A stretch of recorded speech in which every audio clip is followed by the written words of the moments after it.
guys, how's it going? So this morning I'm going to be working in our kitchen flower bed, and we only call it that because we can see it from our kitchen. We recently planted some Invincible Ruby hydrangeas right on the other side of this hydrangea, but we're going to be working on this side of it this morning. So this flower bed gets morning shade and then some fairly decent afternoon sun, but it does get some filtered lights at different times because I have a big maple right in front of me. There's a locust tree right above me. So I want to do some planting in here. This has been an evolving process, this whole flower bed. When we moved in, and I'll try to find a picture, it was full of spiderwort and daylilies, mainly. It was very abundantly planted and it was very lush looking, but it was a lot of the same texture. So I've been working on kind of getting some of those things out and putting my own things in because I want a little diversity in color and texture. And you know, we're getting there slowly, but this has been just kind of a 3-year process at this point. I do need to do a little trimming on this locust because it's starting to lower, like the branches are getting a little heavy, and then there are some boxwoods I need to trim nearby. So that's the goal for today. So a quick look at this bed. I'll just kind of run through quickly what we do have in this area. You can see the hosta right here is usually about 3 to 4 feet tall and wide, and it's glorious, but it got severely damaged in our hailstorm this spring and it never recovered. In fact, you can see some of the hail damage still sitting there. So I have high hopes for it next year. I was really bummed about it earlier on, but it has afforded me the opportunity to plant some caladiums. These are new with proven winners next year, and they have been an absolute rock star in my garden. Like, they are just so pretty, and I was skeptical at first. I didn't really know what to expect with them, and they're just doing great. There's 2 varieties here. There's this one, which I can't remember the name of, and I think this one's Radiance. But we've also got Heuchera, and if you go this way, there's a bunch more hostas and coleus, and then you can see the hydrangeas peeking through right there. And then my Hershey Kiss shaped boxwood right there, which was here when we moved in, and I like it. There's a nice spider web on it though, right there, lovely. There's a lot of beautiful texture and color in this area in the form of leaves, not blooms. So lungwort right here, gorgeous. It's one of my fave shade plants. And this side of the bed, I should mention, from like the middle of the hosta, you can see like the line where the hostas are. This pretty much gets shade all the time. And then from here on is where it gets the afternoon sun. It's kind of an interesting area. But the lungwort blooms in late spring, kind of some light blue and light pink blooms. There's Heuchera. This is called Birch Hybrid Campanula, which I think I've got some pictures of this when it's in its full glory. I'll try to find them, but it's just a gorgeous spiller over this area. And it blooms like a huge flush of these purple blooms late spring, early summer, and then I shear it back and it blooms again, and these are just kind of some straggler blooms really late in the season, but I like the way the leaves are shaped. There's more lungwort here, a gorgeous Heuchera. That was actually here when we moved in, so I'm not sure what variety it is, but I do love it. There's some asters right here that are starting to bloom, and a Japanese maple I just put in this spring, which I'm not sure that it gets enough sun right there. Like, the front of the bed gets a lot of sun, and then it gets a little shrouded by the lilac and the locust, so I'm not sure. We'll see what happens there. Supertunia Morning Glory Charm, which did far better in my pots than it did in my landscape. You can see that it just couldn't handle the amount of water. I don't think it's an iron problem, to be honest with you. I think it was a water issue. We have Wizard of Oz Veronica, which put on a really beautiful show earlier on in the year, and you can see that these are some of the blooms left from the second flush. Come on, focus. There we go.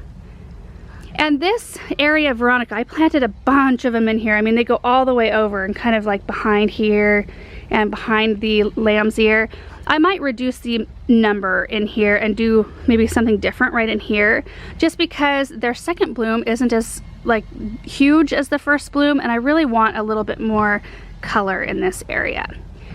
Then there's a container that has some Creeping Charlie and coleus. Then we've got my lamb's ear that's gorgeous. This is Helen von Stein is the variety. It rarely blooms, and I don't like lamb's ear blooms, just kind of like hosta blooms. I usually cut all of those off when they start to appear, but I don't have to do that with these very often. And the leaves are just phenomenal. Huge, bold texture, that kind of icy blue green. I just love to have patches of this in every flower bed if I can. Lime Time coleus right here. There's some more Supertunia, asters, boxwood that I'll be trimming. There is a topiary in a container. You can kind of see the container in there, tucked in. There's some Japanese anemones that have taken over this entire area. They're a complete garden thug, and they will take over super fast. So I'm always having to pull them out because they're trying to crowd my coleus over here, which this is ridiculous coleus. Let me step back. We're starting to get a little light in this area, but I love that section right there. And this right here is the area that I'm going to be working on today. You can see it's kind of empty. There was a lot of spiderwort. There's some kind of leftover irises in there. I planted a bunch of Diamond Lake hostas in here, so those will fill in and be a really bulky texture. But then I kind of have like this kidney bean kind of shape area that's sort of empty, and then the caladiums will go away and I can move the container. So I think we'll probably move the container in here somewhere so we have a nice bigger spot to work with, because this is what I'm planting. Look at how beautiful these hydrangeas are. I always get to this point of the year where my flower beds are just looking so like, ugh, like so tired and weary, but not my hydrangeas.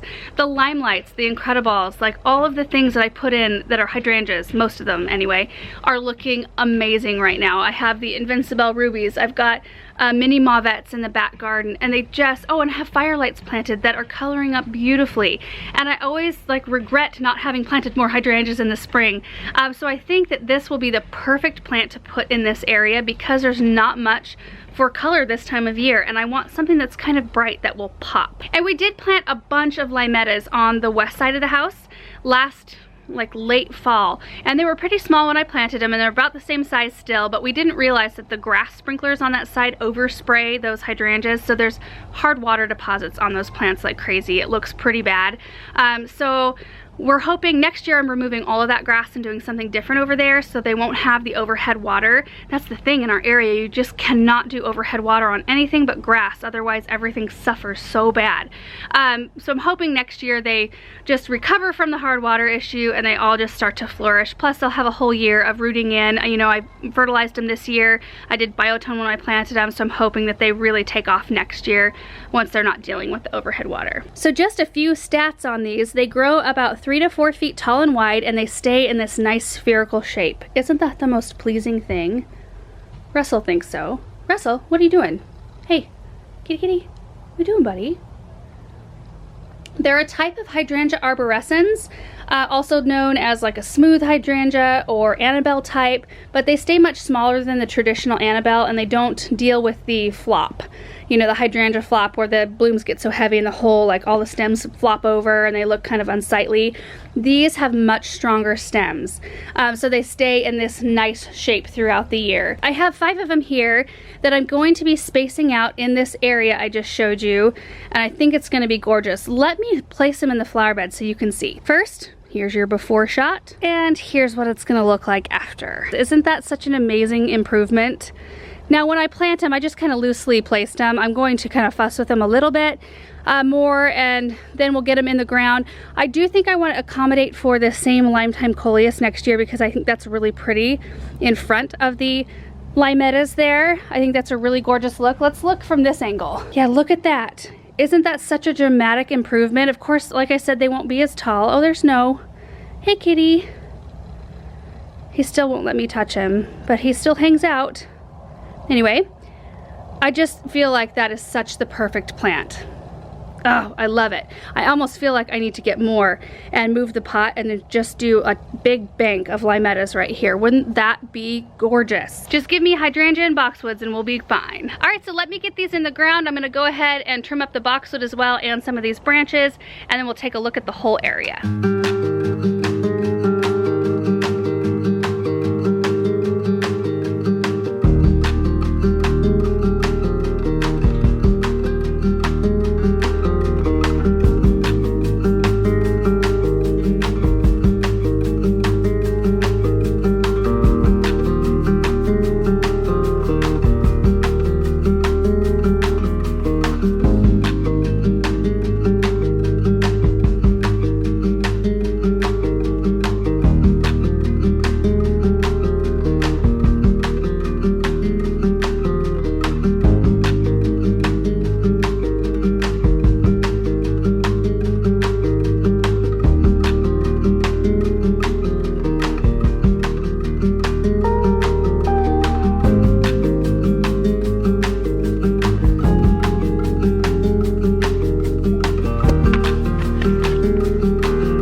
So I ran into a pipe in the flower bed.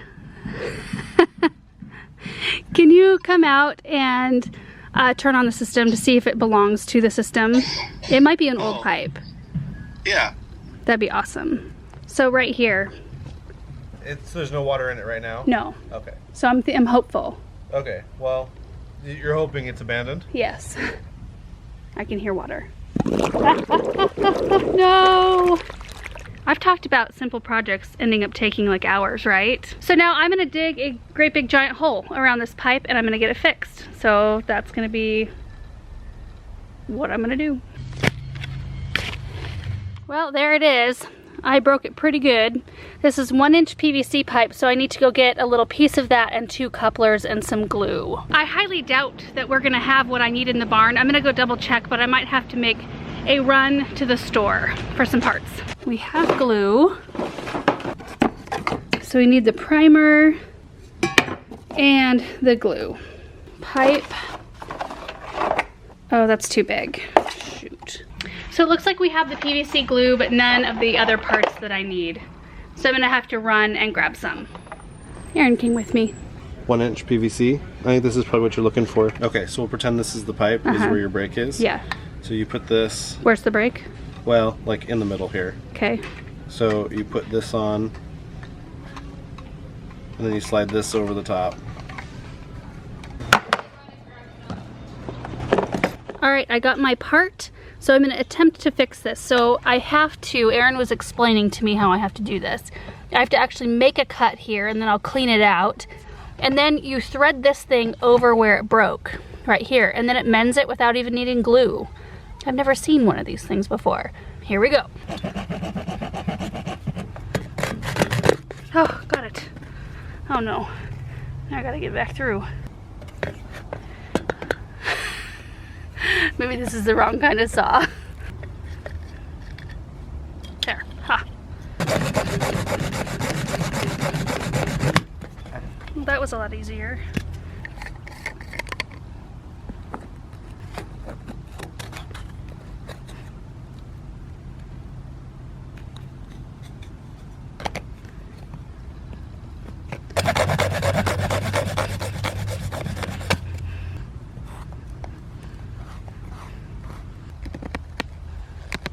Alright guys, moment of truth.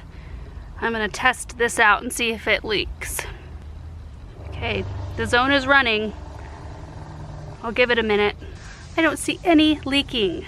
Alright, leak is fixed. That was a lot easier than I thought it was gonna be, and I did buy an extra one of those connector things so that we'll have one on hand for the next time I hit a pipe, because it will happen. So I'm gonna go ahead and get this hydrangea planted, and I'm gonna bump it over a little bit because of this pipe, which means I'm gonna have to reposition another one. And that happens sometimes, like you'll run into a big tree root or a pipe, and you don't really wanna plant right over the top of it, so you just have to adjust things accordingly, which if you've already done your pattern, means you'll probably have to kind of just move things around a little bit again, which is not a big deal. I would rather have the water function properly. So anyway, 2 more holes, I guess, and then we are done with this little project that ended up taking several hours. Got them all planted, and I think it looks so pretty. Now, they don't look as full as they did when I just had them sitting there in their cans, because I made sure to space them out so they could at least grow to 3 feet wide each, and then just barely touch at that point. Oh, look, the sun's gonna come back out, I think. But I had to move this hydrangea over a little bit to avoid the pipe that was right there, which was totally fine. I just had to adjust this one and this one a little bit. I had to move them over a little bit to where they were all evenly spaced. So I've got a 2-gallon-per-hour emitter, one for each one of the hydrangeas. I'm gonna pop those in to the drip line. You can see the drip line in there, I hope. That brown drip tubing in there. I'm gonna pop those into the 1/2-inch drip tubing right at the root ball of each one of these hydrangeas, and then I'm going to mulch. And when you're planting, especially this time of year, a good 2 to 3 inch layer of mulch really helps keep moisture in the soil, and it helps insulate the root ball a little bit more, and it does look pretty. So I'll show you what I'm gonna use. I've got my mess sitting there, and then here is the bark mulch. This is just a, what do they call it? Premium, I thought it said medium. Premium grind. And you can see, let me open it a bit. That's what it looks like right there. It's just a really fine chip bark mulch, and I like the color of it. All right, so I'm just gonna get these last little steps done.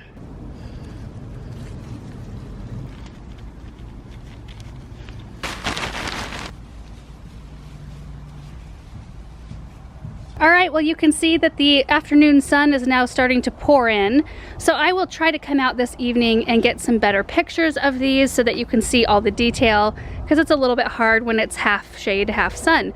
But you can see that this is where the sun comes in. So I think that these hydrangeas will be very happy here. I think they'll get enough sun to do their thing and bloom beautifully, but enough protection from, you know, the overhanging branches. Oh, look at a little bit of shade. Oh, look. You can see the detail. I love it. Anyway, I'm really thrilled with how this turned out, even though I broke a pipe. You just have to fix it and move on, and I think that this area is turning out beautiful. I want to show you from this angle. Look at that. Look at that brightness that those hydrangeas bring. So that's it for today's video. I hope you enjoyed seeing these hydrangeas go in, and thank you so much for both watching the video and bearing with me while I fixed the pipe. I feel like that always happens in our videos, but that's the reality of gardening. It's not all just like perfection and beautiful blooms and, you know, perfect mulch. That's not how it is in real life. It's, you know, hard work, and there's a lot of steps that go into it and a lot of unforeseen steps that go into it, like the pipe breaking. So thanks again so much for watching the video, and we will see you in the next one. Bye.